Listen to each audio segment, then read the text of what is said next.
ലഹരിയുമായി ബന്ധപ്പെട്ട വിഷയം പറയുമ്പോൾ അത് മതവൽക്കരിക്കേണ്ട ഒരു വിഷയമല്ല. മറിച്ച് എല്ലാ വിഭാഗം ആളുകളും ലഹരിക്ക് അടിമകളായ ആളുകളെ നമുക്ക് കാണാൻ കഴിയും. അത് മദ്രസയിൽ പഠിച്ചവരും പഠിക്കാത്തവരും അതുപോലെ തന്നെ അന്യമതസ്ഥരും ഒക്കെ ഉണ്ടാവും. മൊത്തത്തിൽ മുസ്ലിം സമൂഹത്തെ സംബന്ധിച്ചിടത്തോളം മദ്യം അവർക്ക് നിഷിദ്ധമാണ്. അതുകൊണ്ട് തന്നെ മുസ്ലിങ്ങളത് ഉപയോഗിക്കുമ്പോൾ പ്രത്യേകം എടുത്തു കാണിക്കപ്പെടും എന്നുള്ളതാണ് ഒരു കാര്യം. മറ്റൊന്ന്, ഒന്നോ രണ്ടോ ഒറ്റപ്പെട്ട സംഭവങ്ങൾ മാത്രം ഉയർത്തിപ്പിടിച്ച് മദ്രസകളുടെ പ്രസക്തി നഷ്ടപ്പെടുത്തുക.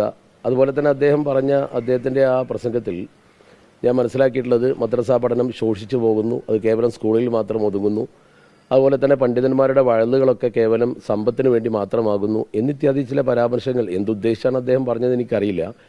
പക്ഷേ ഇവിടെ അടിസ്ഥാനപരമായി നമ്മൾ മനസ്സിലാക്കേണ്ടത് മതോത്ബോധനങ്ങളും അതുപോലെ തന്നെ മദ്രസകളും മതസ്ഥാപനങ്ങളും ഒക്കെ നിലനിൽക്കുന്നത് കൊണ്ട് മുസ്ലിം സമൂഹത്തിൽ ധാർമ്മികത നിലനിർത്താൻ കഴിഞ്ഞിട്ടുണ്ട് എന്നത് വളരെ വ്യക്തമായൊരു വസ്തുതയാണ്. പക്ഷേ എന്നാലും അത് അർഹമായ അളവിൽ ലഭിക്കാത്ത കുട്ടികളുണ്ടാവും. കേവലം ഒരു 12 വയസ്സ് വരെ മാത്രം മതം പഠിക്കണം എന്നല്ല ഇസ്ലാം പറയുന്നത്. ഒരു വെള്ളിയാഴ്ച പള്ളിയിൽ ഉത്ബോധനം മാത്രം കേൾക്കണമെന്നല്ല പറയുന്നത്. നിരന്തരമായി മതം പഠിക്കുകയും ആ ചുറ്റുപാട് വീട്ടിൽ നിലനിർത്തുകയും വേണം. അതിന് പരാജയപ്പെടുമ്പോൾ സ്വാഭാവികമായും ഇത്തരം അധർമ്മ പ്രവർത്തനങ്ങൾ ഉണ്ടാകും. അത് മുസ്ലിങ്ങളിലും ഉണ്ടാകും, അമുസ്ലിങ്ങളിലും ഉണ്ടാകും. ഇപ്പോൾ കേരളത്തിലെ തന്നെ നമ്മൾ പരിശോധിച്ചാൽ പ്രമാദമായ പല കേസുകളും, ഇപ്പോൾ ഒരു മയക്കുമരുന്ന് അടിപ്പെട്ട കുട്ടികൾ തന്നെ ആ വിഷയത്തിൻ്റെ ഭാഗമായി വെറ്ററിനറി കോളേജിൽ സിദ്ധാർത്ഥനെ അവർ കെട്ടിത്തൂക്കിക്കൊന്ന് വെള്ളം പോലും കൊടുക്കാതെ റാഗിങ് നടക്കുന്നു. അതുപോലെ തന്നെ നിരവധി കേസുകൾ, ഇപ്പോൾ ടി.പി. ചന്ദ്രശേഖരൻ വധക്കേസ്, അതൊരു കൊട്ടേഷൻ സംഘമാണ് മദ്യം കഴിച്ചുകൊണ്ട് ആ പ്രവർത്തനം നേതൃത്വം നൽകിയത്. അത് മതം തിരിച്ച് നമുക്ക് കണക്കാൻ കഴിയില്ല. ഇവിടെ വളരെ പ്രധാനപ്പെട്ട ഒരു വസ്തു എനിക്ക് സൂചിപ്പിക്കാനുള്ളത്, ലഹരിയുമായി ബന്ധപ്പെട്ടാണ് അദ്ദേഹം ഈ പ്രഭാഷണം നടത്തിയത് എങ്കിൽ കേരളത്തിൽ ഏറ്റവും പ്രധാനപ്പെട്ട ഒരു നിയമം ഉണ്ടായിരുന്നു. തദ്ദേശ സ്വയംഭരണ സ്ഥാപനങ്ങൾക്ക് ഇത്തരം ബാറുകൾ അതുപോലെ തന്നെ മദ്യശാലകൾ അനുവദിക്കുന്നതിന് കൃത്യമായ നയരേഖയും അതുപോലെ തന്നെ നിയന്ത്രിക്കാൻ അവൾക്ക് അധികാരവും ഉണ്ടായിരുന്നു. പ്രത്യേകിച്ച് തദ്ദേശ സ്വയംഭരണ സ്ഥാപനത്തിൻ്റെ അനുമതിയോടുകൂടി മാത്രമേ ഒരു സ്ഥലത്ത് മദ്യശാല തുടങ്ങാൻ കഴിയൂ എന്നായിരുന്നു നഗരപാലിക പഞ്ചായത്ത് നിയമം വന്നപ്പോൾ ഉണ്ടായിരുന്ന സംവിധാനം. നമുക്കറിയാം, കേരളത്തിൽ C.T. അഹമ്മദ് അലി മന്ത്രിയായിരിക്കുന്ന സമയത്താണ് അദ്ദേഹം തദ്ദേശ സ്വയംഭരണ വകുപ്പ് കൈകാര്യം ചെയ്യുമ്പോഴാണ് ആ നിയമം വന്നത്. അതിനുശേഷം പിന്നീട് 1999 ശ്രീ നായനാർ മുഖ്യമന്ത്രിയായി വന്ന സമയത്ത് ആ നിയമം എടുത്തു കളഞ്ഞു.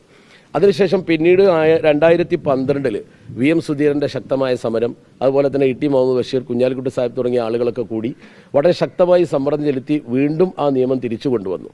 ഇവിടെ നമ്മൾ പ്രസക്തമായി മനസ്സിലാക്കേണ്ടത്, ഇവിടെ ആ നിയമം തിരിച്ചു കൊണ്ടുവന്ന ശേഷം പിന്നീട് ഈ നിയന്ത്രണത്തിനുള്ള എല്ലാ അധികാരവും പഞ്ചായത്തുകൾക്ക് അതുപോലെ തന്നെ നഗരസഭകൾക്ക് അതുപോലെ കോർപ്പറേഷൻ ഉണ്ടായിരുന്നു. എന്നാൽ 2017 ഈ പ്രസംഗം നടത്തിയ ബഹുമാന്യനായ മുൻ മന്ത്രി KT ജലീൽ അദ്ദേഹം മന്ത്രിയായിരിക്കുന്ന സമയത്താണ് അദ്ദേഹം ആ നിയമം പിൻവലിച്ചത്. സ്വാഭാവികമായും ഒരു പ്രദേശത്ത് മദ്യശാല വേണമോ വേണ്ടയോ എന്ന് തീരുമാനിക്കാൻ അവിടുത്തെ തദ്ദേശ സ്വയംഭരണ സ്ഥാപനത്തിന് പൂർണ്ണാധികാരമുള്ളത് ആ ഗ്രാമത്തിന് അല്ലെങ്കിൽ നഗരത്തിന് ആ പട്ടണത്തിന് ഏറ്റവും പ്രധാനപ്പെട്ട ഒരു വശമായിരുന്നു. പക്ഷെ അത് അദ്ദേഹം എടുത്തു നീക്കി.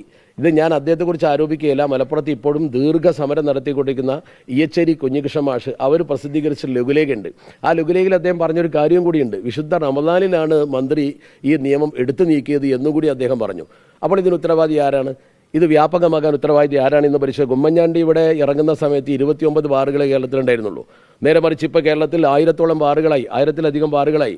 അന്ന് മലപ്പുറത്ത് ഒരൊറ്റ ബാറേ ഉള്ളൂ മലപ്പുറം ജില്ലയിൽ. ഇപ്പോൾ മലപ്പുറം ജില്ലയിൽ എത്ര ബാറുകളാണെന്ന് നമ്മൾ പരിശോധിച്ച് നോക്കിയാൽ അതിൻ്റെ കാരണം തദ്ദേശ സ്വയംഭരണ സ്ഥാപനങ്ങളുടെ നിയന്ത്രണാധികാരം എടുത്തു കളഞ്ഞു എന്നതാണ്.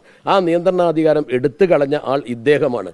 അതുകൊണ്ട് തന്നെ അദ്ദേഹം ഈ പ്രസംഗിക്കുമ്പോൾ സ്വാഭാവികമായും അദ്ദേഹം തൻ്റെ ആ പിൽക്കാല ജീവിതത്തെക്കുറിച്ചും പ്രവർത്തനത്തെക്കുറിച്ചും ഒന്ന് തിരിഞ്ഞു നോക്കേണ്ടതായിരുന്നു.